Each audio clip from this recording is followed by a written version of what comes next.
Hey everyone, welcome back to my channel Scale Up. In this quick tutorial, I will show you how you can mute someone's story, or like you wanna mute or never get any notification of that person and you want now to mute their stories.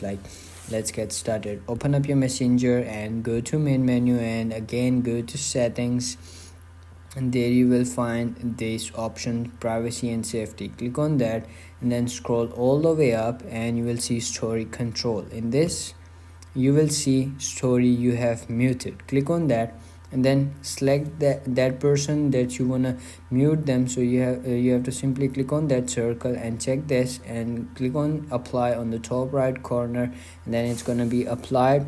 And now you will never get any notification or any story of that person that you won't be want story on your messenger. That's it. If you found this video helpful, don't forget to like my video, subscribe my channel Scale Up, and also drop me a comment for more tips and tricks videos. Thanks for watching. See you in the next video. Have a nice day. Bye.